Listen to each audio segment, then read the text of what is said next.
भर पिचकारी ऐसी मारी, भीगा तन और भीगा मन, भीगा तन और भीगा मन।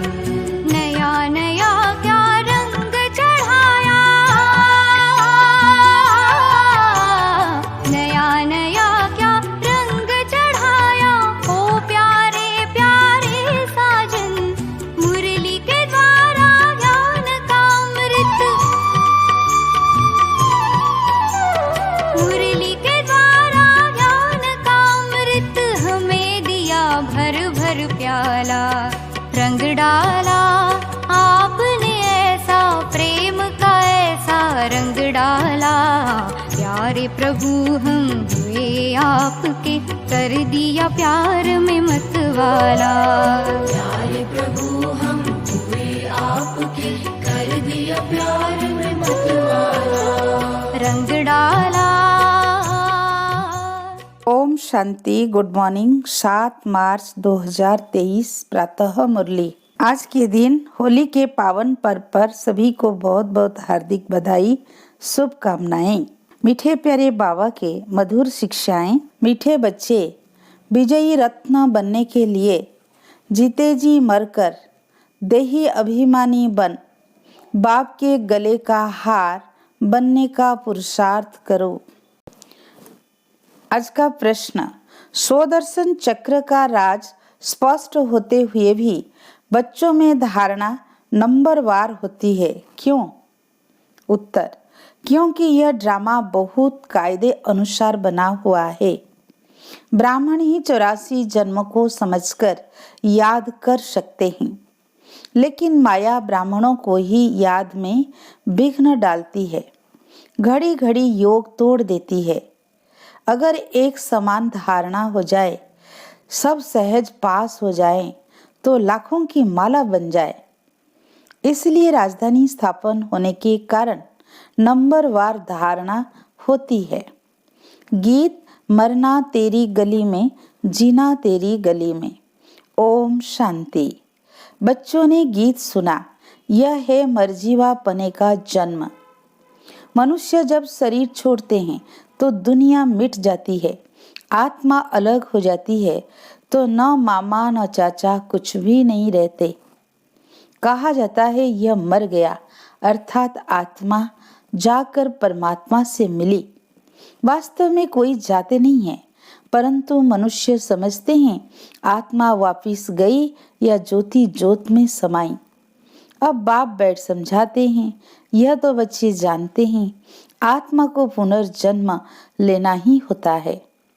पुनर्जन्म को ही जन्म मरण कहा जाता है। पिछाड़ी में जो आत्माएं आती है, हो सकता है एक जन्म लेना पड़े, बस यह वह छोड़ फिर वापिस चली जाएगी। पुनर्जन्म लेने का भी बड़ा भारी हिसाब किताब है। करोड़ों मनुष्य है, एक एक का विस्तार तो नहीं बता सकेंगे। अब तुम बच्चे कहते हो, हे बाबा हमारी देह के जो भी संबंध है वह सब त्याग, अब हम तुम्हारे गले का हार बनने आए हैं, अर्थात जीते जी आपका होने आए हैं। पुरुषार्थ तो शरीर के साथ करना पड़ेगा, अकेली आत्मा तो पुरुषार्थ कर न सके। बाप बैठ समझाते हैं, जब रुद्र यज्ञ रचते हैं तो वहां शिव का चित्र बड़ा मिट्टी का बनाते हैं और अनेक शालिग्राम के चित्र मिट्टी के बनाते हैं। अब वो कौन से शालिग्राम है जो बनाकर और फिर उनकी पूजा करते हैं? शिव को तो समझेंगे कि यह परमपिता परमात्मा है, शिव को मुख्य रखते हैं, आत्माएं तो ढेर हैं, तो वह भी शालिग्राम बहुत बनाते हैं। 10,000 अथवा 1,00,000 भी शालिग्राम बनाते हैं। रोज बनाया और तोड़ा, फिर बनाया, बड़ी मेहनत लगती है। अब वो न पुजारी न यज्ञ रचवाने वाले ही जानते हैं कि यह कौन है। क्या इतनी सब आत्माएं पूजनीय लायक हैं? नहीं। अच्छा समझो भारतवासियों के 33 करोड़ शालिग्राम बनाए, वो भी हो नहीं सकता, क्योंकि सभी तो बाप को मदद देते नहीं। यह बड़ी गुह्य बात है समझने की। 4-5 लाख रुपया खर्च करते हैं रुद्र यज्ञ रचने में। अच्छा, अब शिव तो परमपिता परमात्मा ठीक है, बाकी सालिग्राम इतने सब कौन से बच्चे हैं जो पूजे जाते हैं? इस समय तुम बच्चे ही बाप को जानते हो और मददगार बनते हो। प्रजा भी तो मदद करती है ना। शिव बाबा को जो याद करते हैं वह स्वर्ग में तो आ जाएंगे। भल ज्ञान किसी को न भी दे तो भी स्वर्ग में आ जाएंगे। वो तो कितने ढेर होंगे, परंतु मुख्य 108 हैं। मम्मा भी देखो कितनी जबरदस्त रत्न है, कितनी पूजी जाती है। अब तुम बच्चों को देही अभिमानी जरूर बनना है। जन्म जन्मांतर तुम देह अभिमानी रहे हो। कोई भी मनुष्य ऐसे नहीं कहेगा कि मैं आत्मा परम पिता परमात्मा की संतान हूँ। संतान है तो उनकी पूरी बायोग्राफी मालूम होनी चाहिए। पारलौकिक बाप की बायोग्राफी बड़ी जबरदस्त है। तो बच्चे कहते हैं, अब जीते जी मरकर बाबा हम आपके गले का हार जरूर बनेंगे। आत्माओं की भी बड़ी बड़ी माला है, वैसे ही फिर मनुष्य सृष्टि की बड़े ते बड़ी माला है। प्रजापिता ब्रह्मा है मुख्य। इनको आदम, आदिदेव, महावीर भी कहते हैं। अब यह बड़ी गुह्य बातें हैं। तुम समझते हो हम सब आत्माएं एक निराकार बाप की संतान है और ये मनुष्य सृष्टि का सारा सिजरा है। इसको जीनोलॉजिकल ट्री कहा जाता है। जैसे सरनेम होता है ना अग्रवाल, फिर उनके बच्चे पोत्रे अग्रवाल भी होंगे। सिजरा बनाते हैं ना, एक से फिर बढ़ते बढ़ते बड़ा झाड़ हो जाता है। जो भी आत्माएं हैं वह शिव बाबा के गले का हार है। वह तो अविनाशी है। प्रजापिता ब्रह्मा भी तो है ना। नई दुनिया कैसे रची जाती है? क्या प्रलय हो जाती है? नहीं, दुनिया तो कायम है। सिर्फ जब पुरानी होती है तो बाप आकर उनको नया बनाते हैं। अभी तुम समझते हो हम नए थे। हमारी आत्मा पवित्र नई थी, प्योर सोना थी। उनसे फिर हम आत्माओं को जेवर भी सोना मिला, उसको कायाकल्पतरु कहते हैं। यहाँ तो मनुष्यों की एवरेज आयु 40-45 वर्ष रहती है, कोई कोई की करके 100 वर्ष होती है। वहाँ तो तुम्हारी आयु एवरेज 125 वर्ष से कम होती नहीं। तुम्हारी आयु कलवृक्ष समान बनाते हैं, कभी अकाले मृत्यु नहीं होंगी। तुम आत्माएं शिव बाबा के बच्चे हो। ब्रह्मा द्वारा जरूर ब्राह्मण पैदा होंगे, उनसे फिर प्रजा रची जाती है। पहले पहले तुम ब्राह्मण बनते हो, ब्रह्मामुख वंशावली। शिव बाबा तो एक है, फिर माता कहाँ? यह बड़ा गुह्य राज है। मैं इन द्वारा आकर तुम बच्चों को अडॉप्ट करता हूँ, तो तुम पुरानी दुनिया से जीते जी मरते हो। वह जो अडॉप्ट करते हैं वह धन देने के लिए करते हैं। बाप अडॉप्ट करते हैं स्वर्ग का वर्षा देने के लिए, लायक बनाते हैं, साथ में ले जाएंगे। इसलिए इस पुरानी दुनिया से जीते जी मरना है। गृहस्थ व्यवहार में रहते पवित्र वन बाप का बनना है। हम वहाँ के रहने वाले हैं। फिर सतयुग में सुख का पाठ बजाया। यह बातें बाप समझाते हैं, शास्त्रों में तो है नहीं। अब बाप बैठ तुम आत्माओं को पवित्र बनाते हैं, आत्मा की मैल निकालते हैं। तुमको ज्ञान का तीसरा नेत्र मिलता है। उन्होंने फिर तीसरी की कथा बैठ बनाई है। वास्तव में बात यहाँ की है। तुमको ब्रह्मांड से लेकर सारे सृष्टि के आदि मध्य अंत का सारा समाचार मिल जाता है। बाप एक ही बार आकर समझाते हैं। सन्यासी तो पुनर्जन्म लेते रहते हैं। यह तो आया और बच्चों को पढ़ाया, बस यह तो नई बात हो जाती है। शास्त्रों में यह बातें है नहीं। यह बहुत बड़े ते बड़ा कॉलेज है। कायदा है 1 हफ्ता तो अच्छी रीति समझना पड़े, भट्टी में बैठना पड़े। गीता का पाठ अथवा भागवत का पाठ भी 1 हफ्ता रखते हैं ना, तो 7 रोज भट्टी में बैठना पड़े।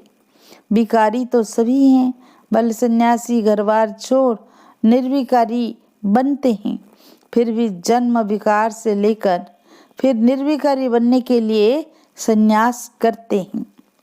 कई पुनर्जन्म को भी मानते हैं, क्योंकि मिसाल देखते हैं, कोई बहुत वेद शास्त्र पढ़ते पढ़ते शरीर छोड़ते हैं तो उन संस्कारों अनुसार फिर जन्म लेते हैं, तो छोटेपन में ही शास्त्र अध्ययन हो जाते हैं। जन्म ले अपने को अपवित्र समझ फिर पवित्र बनने के लिए संन्यास करते हैं। तुम तो एक ही बार पवित्र बन देवता बनते हो, तुमको फिर संन्यास नहीं करना पड़ेगा, तो उनका संन्यास अधूरा हुआ ना। यह बातें खुद भी समझा नहीं सकते हैं, बाबा बैठ समझाते हैं। वह है उत्तम ते उत्तम बाप जिसके तुम बच्चे बने हो। यह स्कूल भी है, रोजाना नई नई बातें निकलती है। कहते आज गुह्यते गुह्य सुनाता हूँ, नहीं सुनेंगे तो धारणा कैसे होगी।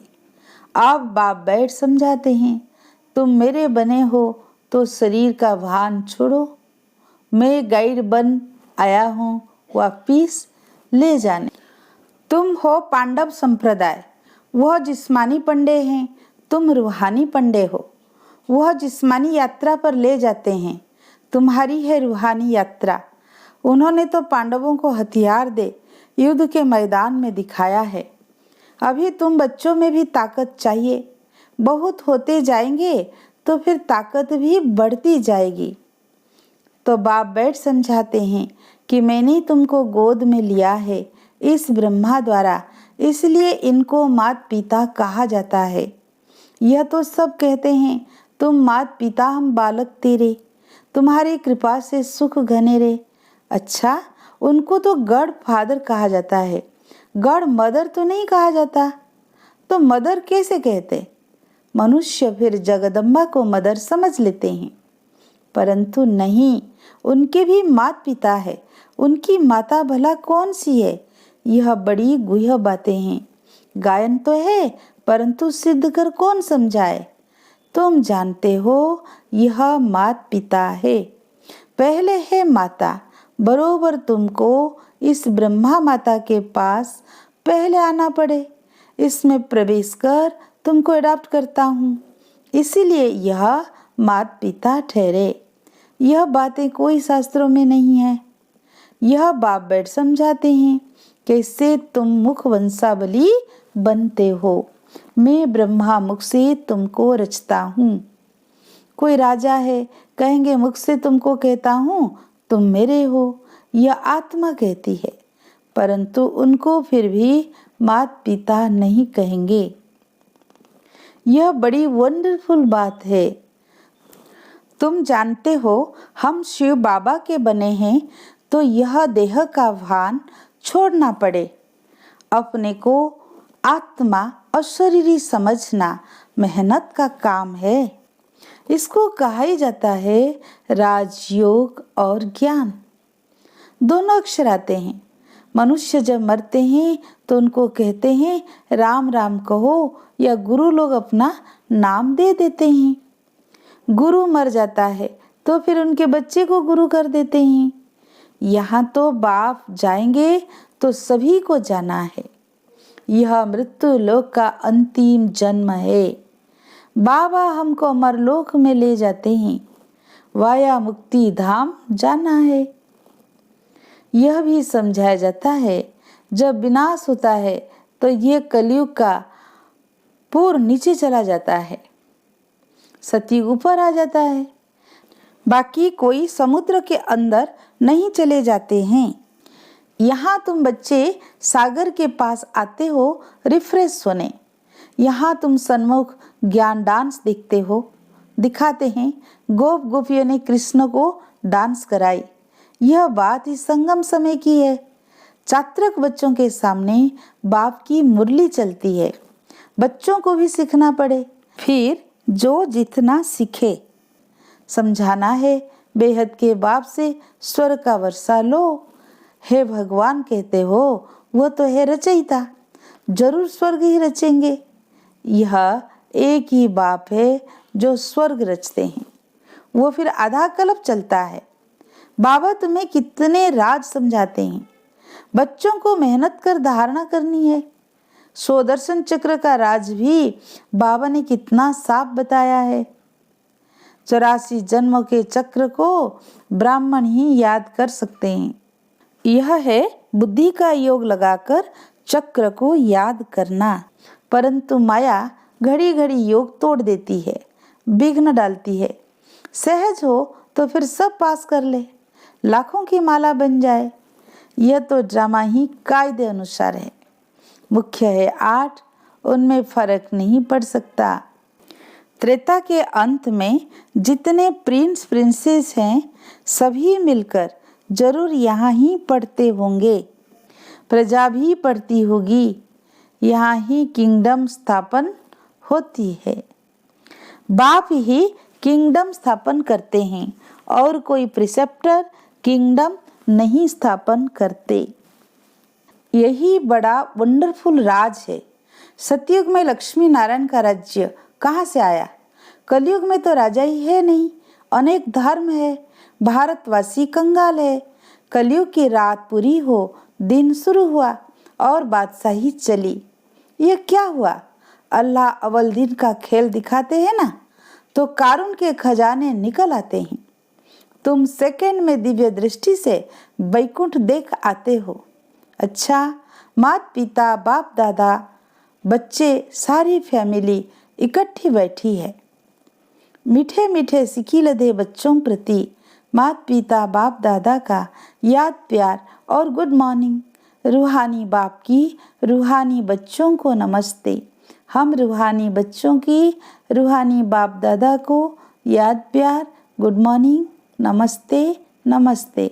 शुक्रिया प्यारे बाबा, शुक्रिया शुक्रिया। धारणा के लिए मुख्य सार।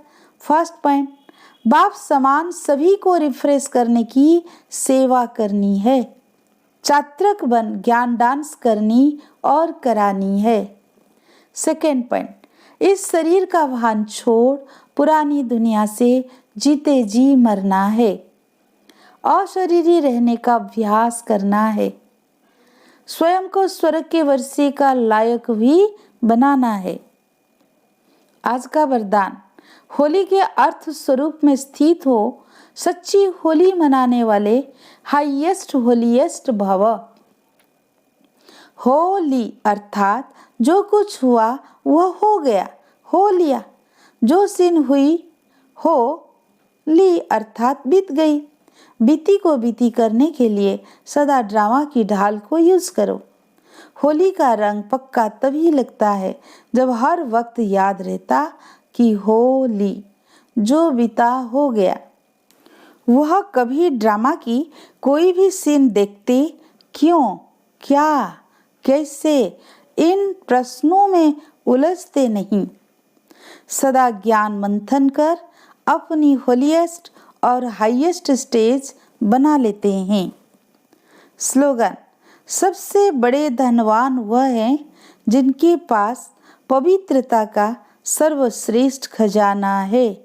अच्छा, ओम शांति।